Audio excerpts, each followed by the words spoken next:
Okay.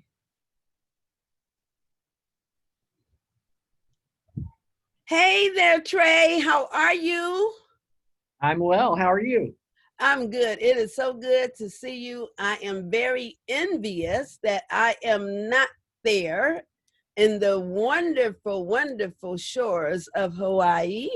Must be nice. Must be nice to be able to just kind of escape over into that place. But folks say that, but I know that even being there is some challenges. So it's not all roses there either. But if I had to choose between here and there, I think I would like to wake up at the ocean.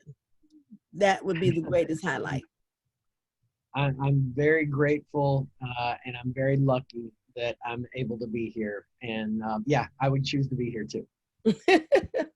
Well, everyone, I want to introduce you to Trey Paige. Trey Paige is just this wonderful, wonderful man. He is just such a wonderful spirit. And Trey has been a change maker in my life. And, I always say to folks, when we think about change, when we think about somebody that make a difference, we always trying to look for the big bang, to do something to change the world. But I'm just a sure believer, if you reach out and just change the life of one person, you have changed the impact in the world. Because as you changed my life, I changed the life of others, and those folks changed the life of others. If we could all just reach out and grab one hand, do you know how many times we could circle the earth? We can just circle the globe and come back to the original hand that you reached out to. Just reach out to one person will make a difference. And I know, Trey, you reach out to many. I mean, you are a mentor to different younger people. You're a mentor to the folks that you supervise at work. And then the work you do, you work with such a purpose. So I just want to say thank you. Thank you for accepting my invitation to this conversation. And just thank you for breathing the same air that I'm breathing in the world, even though I'm not in Hawaii. But thank you just for being in my life and sharing yourself in such an unselfish manner. Thank you. And coming from you, that means more to me than I can express with words, because you are that light in my life. You have been a change maker in ways that I never thought would be possible for myself. And so I thank you, I love you, and I appreciate you too. Thank you so much.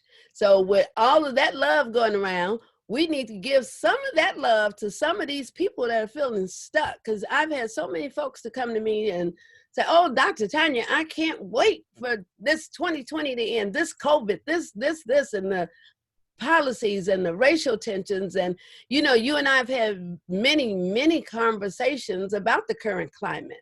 But I look at things a little different than a lot of folks.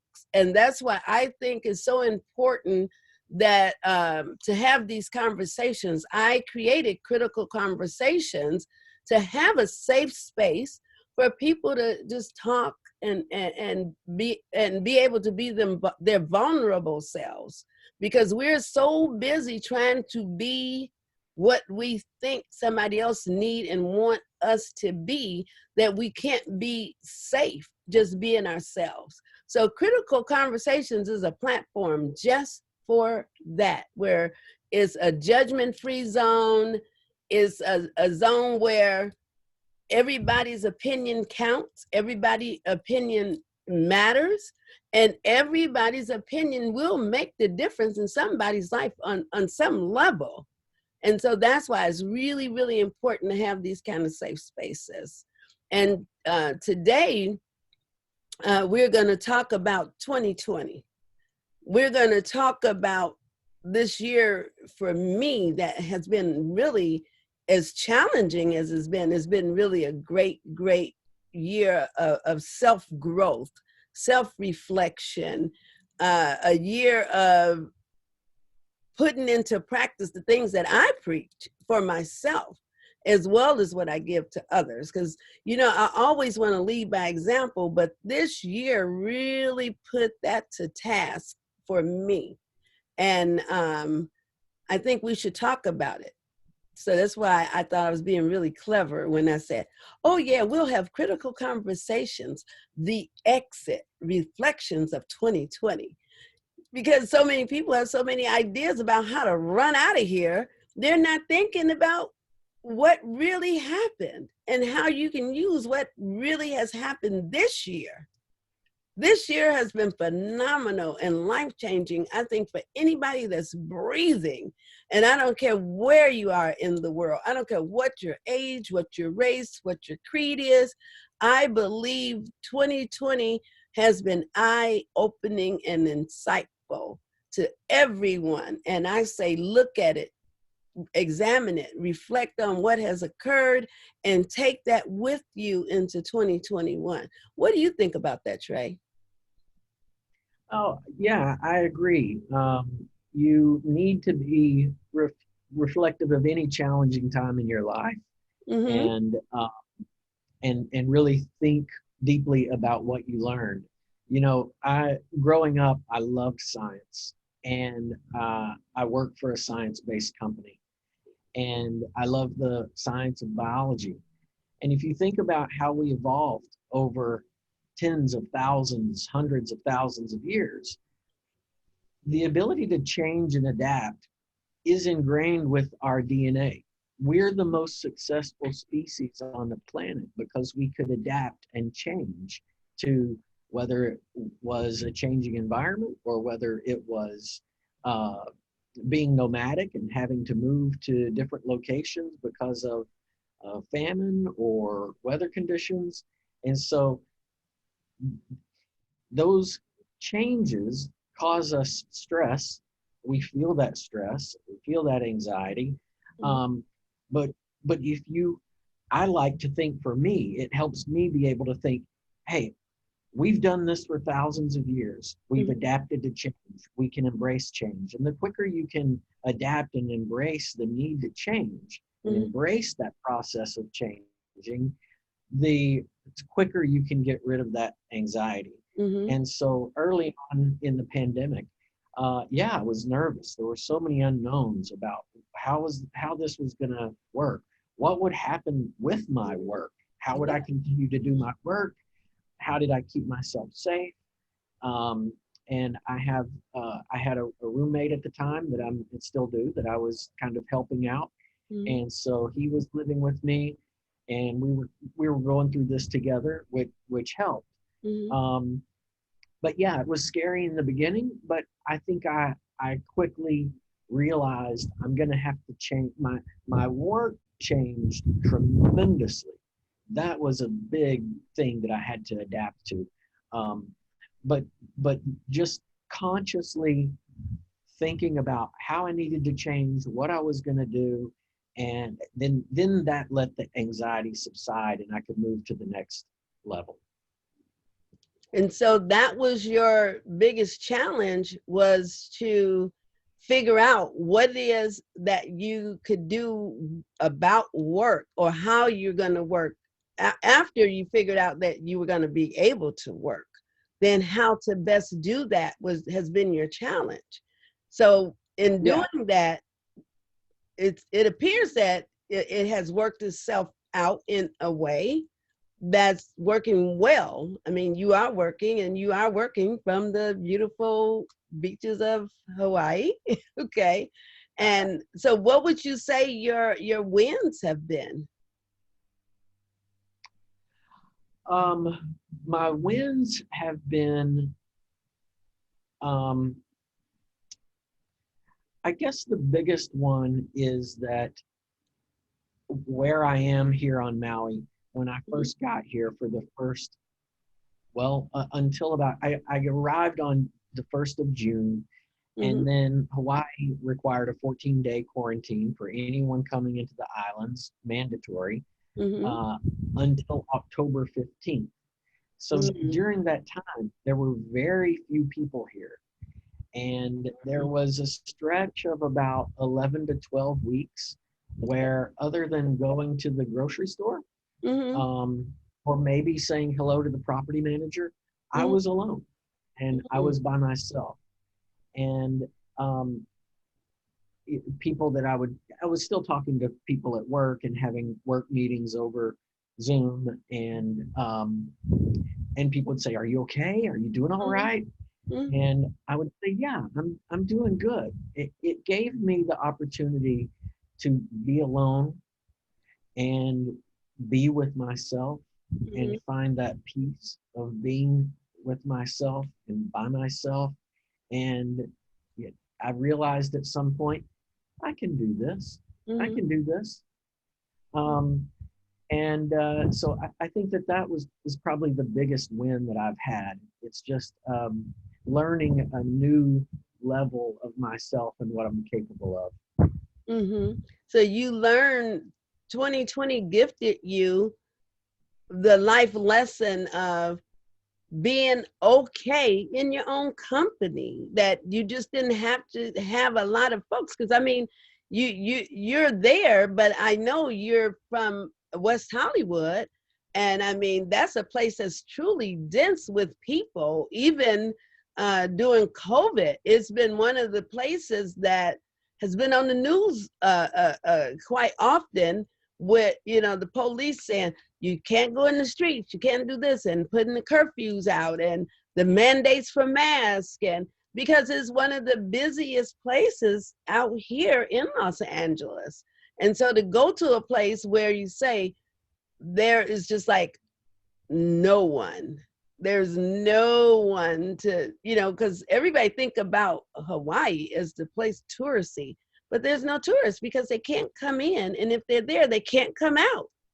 So you're just kind of stuck on an island by yourself. And so you were gifted the opportunity to just embrace who you are and be okay in your own company. That is really a tough lesson.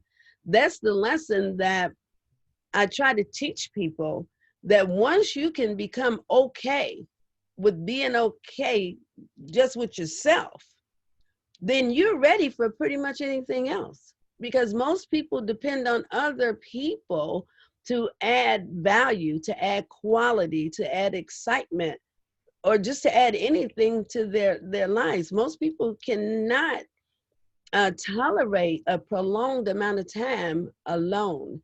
And I'm a believer that even when you are by yourself, you're not like alone if you are okay in your own company.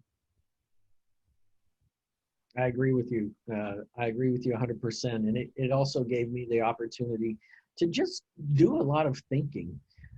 I would take a break during the day from work, and to be able to stand up and walk out on the lanai and look at the ocean is a wonderful gift that was given to me also from this experience, that I could just walk down to the water and listen to the waves and just think about whatever it was that came to my mind, and have that time with myself.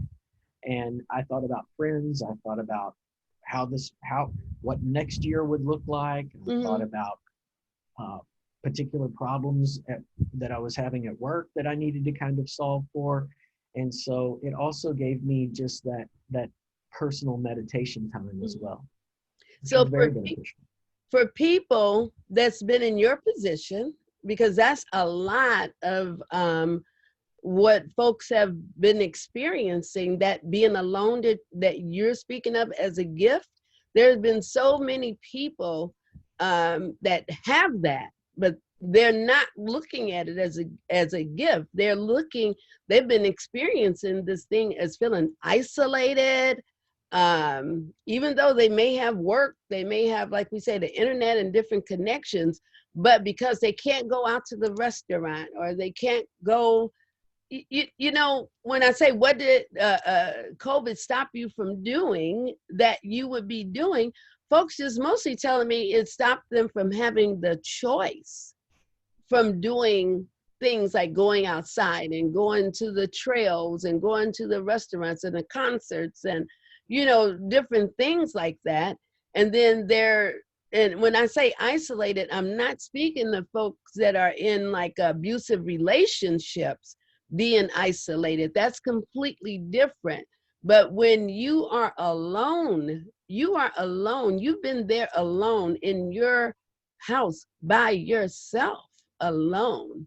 And you're not telling me I feel like I was isolated. You're not telling me I feel like I was going to lose my mind. You're saying, oh, wow, this gave me an opportunity to get grounded. This gave me an opportunity to explore internally as well as appreciate what's outside in my environment.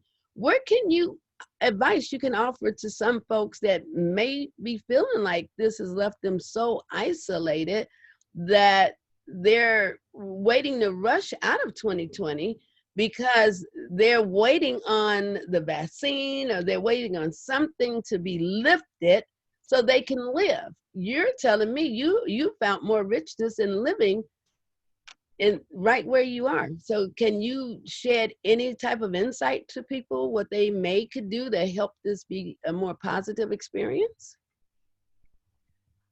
One of the things that I've done for several years is practice mindfulness meditation. And it's to have it, for me, it's helped me raise my level of awareness of how I'm interacting with the world that is within my eyes and ears and anything that comes into it, and to consciously be aware of it. And so for me, that helps me have appreciation for the sound of the waves, or the way the palm trees, when the wind blows at a certain speed, the palm frond will vibrate at a particular frequency and it'll make a humming sound. Or it might be some birds chirping that I become aware of, and I find that interesting. And you can find that whether I was in West Hollywood or I was here. You can find things that you can focus your attention on and raise your level of awareness, rather than just sit and stew in your own anxieties and fear. And because that's not helpful. That's not helpful. So what I hear you say, people, get outside of yourself. Get outside of this frame that we call ourselves, our body, our mind, and invite the things that's outside of your internal environment in. Explore the sun on your skin. Explore the wind blowing against your face.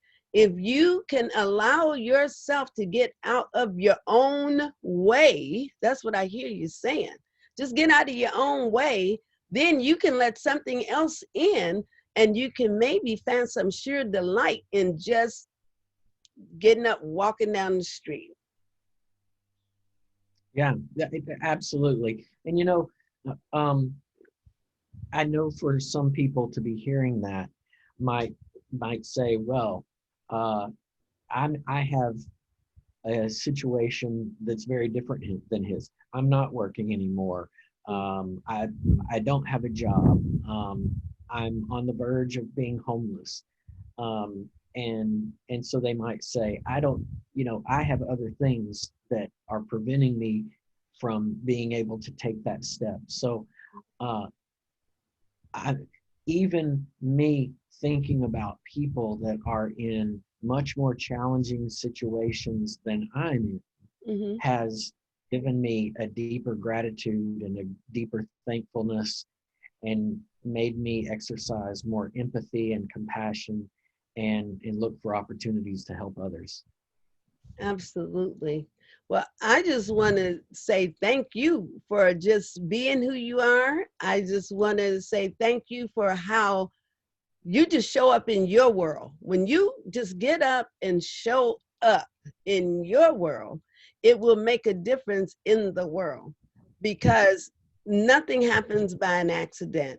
2020 did not accidentally occur. It's something that's meaningful, and it's up to us to get the meaning out of it. So we can either take it and sit and soul in it, and when 2021 comes, we'll still be in 2020 if we didn't make any use of it, if we didn't find a way to repurpose our lives. Even though the time is moving, you're not moving, so you're still stuck. So I really appreciate you being able to say, move beyond who you are, where you are, out of your skin, because there's a whole great big world out there, and you are just a very, very small component of it. So thank you for sharing your energy, your love, and your knowledge. And it's just wonderful to have you here on Critical Conversations. Thank you so much. I love to talk to you anytime. Thanks for having me. All right. And for those of you that's out here in the audience, if you want to join the conversation, you can find me on all social media as Dr. Tanya Gilbert. You can go to my website at drtanyagilbert.com, fill out a contact form. I do personally respond to each and every person that make a request. You can also find me on Instagram in my weekly column called Ask Auntie. And that means you can ask me anything. It says it right on there, Ask Auntie. If you can ask me any question, I will answer any question, but be careful of what you ask for, because I do have an answer. Thank you, everyone. Thank you for watching Critical Conversations. Thank you, Trey, and I'll talk to you soon. Bye-bye.